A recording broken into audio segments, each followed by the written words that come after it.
Just waiting. Waiting is over matter of few hours. And what is your next one sir with Rajamouli గారు? అంటే నేను ఇండివిజువల్గా stories రాస్తున్నాను నేనండి. Several projects I mean to. But next one with Mahesh Babu will be bigger అని announce చేశారు రాజమౌళి గారు. చేశాడండి, నా దృష్టిలో రాస్తానండి. అంతేనా సార్? వాడి దగ్గర ఇది గ్యారంటీ లేదండి, ఎస్ అనే వరకు. అవునా సార్? మీరు డిసప్పాయింట్ అవ్వరా సార్ ఎప్పుడు? అంటే అబౌవ్ ఎవ్రీథింగ్ మీరు యువర్ డాడ్ అండ్ సన్, నాన్న కొడుకులు ఒకటండి. యాజ్ ముందు తండ్రిగా వాడి మంచి కథ రావాలి. వేరే చోట నుంచి నాకన్నా మంచి కథ వస్తుంది అనుకోండి, ఐ షుడ్ వెల్కమ్ ఇట్.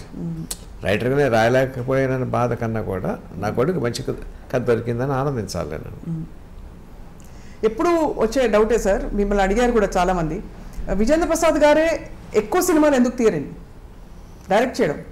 మీరే కథకులైనప్పుడు మరి మీరు అనుకున్న కథని పేపర్ మీద పెట్టి డైరెక్ట్ చేస్తే ఇంకా పెద్ద పెద్ద ప్రాజెక్ట్. అది కాదండి, ఏ సినిమా రచయిత అయినా సరే అతనిలో డైరెక్టర్ లేకుండా సినిమా కథ రాయలేడండి. Because he has to sit with his eyes. అంతే కదండి. అవును సార్. నా కంటి ముందు ఏ దృశ్యం కనిపిస్తుందో దాన్ని కాగితం మీద పెట్టాలి. కానీ కంటి ముందు కనిపించే దృశ్యాన్ని తెరకెక్కించడం కోసం there are several departments you have to deal with.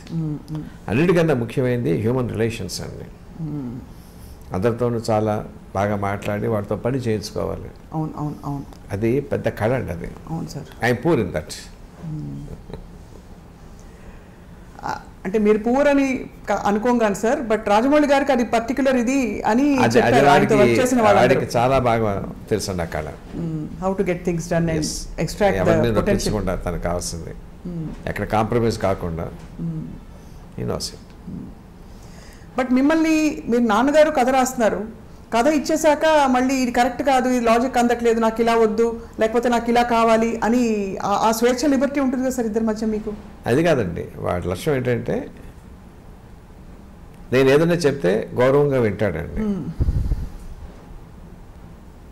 రెండుసార్లు చెప్తే వింటాడండి. Ultimately he takes his own decision. ఓహో. చెప్పే స్వాతంత్రం ఎప్పుడు ఉందండి, రిజెక్ట్ చేసే హక్కు వాడికి ఎప్పుడు ఉందండి. అండ్ ఈ కాంటెక్స్లో sir we must mention, Telugu cinema స్థాయిని ఎక్కడికో తీసుకెళ్ళిపోయిన ఏకైక దర్శకులు రాజమౌళి గారని ప్రపంచం అనుకుంటూ ఉంటే ఒక తండ్రిగా మీకు ఎంత గర్వం కదా సార్? ఎలా అనిపిస్తుంది సార్? తండ్రికి ఎంత గర్వపడతానో తెలుగువాడిగా కూడా అంత గర్వపడతానండి. నా ఫీల్డ్కి, నా తెలుగు భాషకి గౌరవం వస్తుంది. Have you express to him sir ఎప్పుడైనా? అంటే ఎప్పుడైనా చెప్పారా మీరు? అంటే చెప్పే సందర్భం వస్తుందా, అసలు అవసరం వస్తుందా? మీ అబ్బాయే కదా అని చెప్పరు.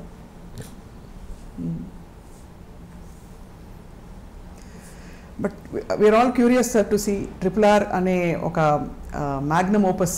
అసలు ఇట్ వోంట్ డిసప్పాయింట్ యూ, అంతవరకు చెప్తాను నేను. It won't disappoint sir. And also where does Ajay Devgan గారు కమింగ్ సార్? ఇది అడిగేయచ్చా? క్యామియో రోల్ అండి. It's a cameo role, very important but cameo role. He is the one who inspires Ram Charan. We are waiting to see more Bajrangi Bhaijans. We are waiting to see more RRR, Bahubali. ఇంకా చెప్పక్కర్లేదు sir వర్షాల. మీరు మీ కథలు అలా తెర మీదకి వచ్చి it should also guide the coming generations అని మేము చాలా ఎదురు చూస్తున్నాం సార్ మీ కథల కోసం. ఇందులో ఒక పాయింట్ చెప్పడం మర్చిపోయానండి. సినిమా అంతా అయిపోయిన తర్వాత RR కోసం కంపోజ్ చేశాడు కీరవాడిని, జనని పాట అండి. ఇంటికి వచ్చేసరికి రాయమౌళి గదిలోంచి వినిపిస్తుంది. ఏంట్రా పాట అన్నాను నేను. తీసుకొచ్చి ఇలాగ ఆన్ చేశాడండి. అన్కంట్రోలబుల్గా ఏడుపు వచ్చేసింది నాకండి. అన్కంట్రోలబుల్. ఏమి సందర్భం, పెద్దన్న రికార్డింగ్ కోసం కంపోజ్ చేశాడని కూడా చెప్పలేదు నాకు వాడండి. ఏంటి పాట వినిపిస్తుంది అన్నానంటే తీసుకొచ్చి ఆ ల్యాప్టాప్ ఓపెన్ చేశాడు. I was sobbing shamelessly. నాకు తెలియదండి ఎందుకంత ఇది వచ్చిందో. అంటే ఏంటంటే అది పేట్రియాటిజం అలాగా తీసుకొచ్చిందండి. I'm sure same emotion audience will feel in the theatre. That says a lot sir. మీరు అంతగా మీరు క్రియేట్ చేస్తుందే మీరు అంత మూవ్ అయిపోయారంటే I'm swear and it's a truth. అసలు ఎందుకు చేసాడో నాకు చెప్పలేదండి ఆడండి. పాట అయిన తర్వాత చెప్పాడు రికార్డింగ్ కోసం పెద్దని చేసాడండి. నా సినిమాలో అని కూడా నాకు తెలియదండి.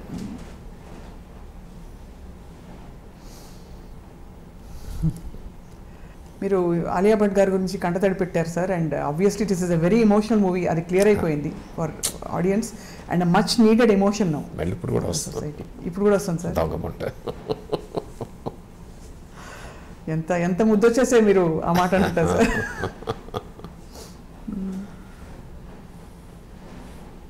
సార్ మీరు దేశభక్తులు అనగానే మీకు గుర్తొచ్చే మొదటి 2 పేర్లు ఎవరు సార్? అంటే జనరల్గా మన దేశంలో దేశభక్తులు లేక అంటే మన హిస్టారికల్ టైంలోకి వెళ్తే ఛత్రపతి శివాజీ, రాణా ప్రతాప్, మహారాజా రంజిత్ సింగ్, ఝాన్సీ లక్ష్మీబాయి, ఎవరి పేరున్నా రోమాంచితం అవుతుంది. అవునా సార్? అసలు అలా స్పందించగలగడమే గొప్ప ఇది సార్, మీకు అదృష్టం సార్. సో కీరవాణి గారి మ్యూజిక్ అయితే ఇంకా చెప్పక్కర్లేదు, మనం అల్టిమేట్.